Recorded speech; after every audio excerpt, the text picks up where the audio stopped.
ஏய் நீங்க என்ன ஸ்கூல்ல படிக்கிறீங்க? ஹாய் நான் எங்க ஸ்கூல்ல விசிட் பண்றீங்களா? விசிட் பண்ணிடுவோம். போலாமா நம்ம ஸ்கூலுக்கு? போலாமா?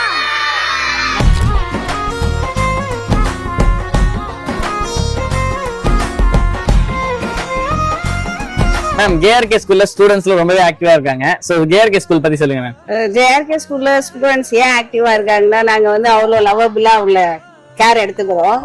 அது மட்டும் கிடையாது, இங்க வந்து படிப்பு மட்டும்தான் இல்ல, கோகரிக்குலர் ஆக்டிவிட்டிஸும் போக்கஸ்டா இருக்கும். இங்க வந்து யோகா, கராத்தே, வோக்கல், பரதம், வீணை எல்லா கிளாஸஸுமே டைம் டேபிள் வைஸ் போகும். ஸோ பர்டிகுலரா எதுல ஃபோக்கஸ் பண்ணணும்னு ஸ்டூடெண்ட்ஸ் நினைக்கிறாங்களோ அதுல ஃபுல் ஃபோக்கஸ்ட் ஆகலாம். அவங்களை எக்ஸ்ப்ளோர் பண்ணிக்க நல்ல ஒரு பிளாட்ஃபார்மா இருக்கும். இப்ப கம்மிங் விஜயதசமிக்கு நீங்க எங்க ஸ்கூல்ல உங்களோட கிட்ஸ 2 இயர்ஸ்ல இருந்து அண்டர் 3.5 இயர்ஸ் வரைக்கும் நீங்க அட்மிஷன் போடலாம். ப்ராப்பர் லொகேஷன் பாத்தீங்கன்னா ஆலமரம் ஸ்டாப்பிங்க்கு வாக்கபிள் டிஸ்டன்ஸ்ல ஜேஆர்கே ஸ்கூல் கேட்டாவே சொல்லுவாங்க. ஒரு விநாயகர் டெம்பிள் இருக்கும், அதுக்கு பக்கத்துல. கண்டிப்பா நீங்களும் ஜேஆர்கே ஸ்கூல்ல விசிட் பண்ணி சோ எப்படி இருக்கீங்கறத என்ன மாதிரி யூஸ் பண்ணுங்க, ஃபாலோ பண்ணுங்க.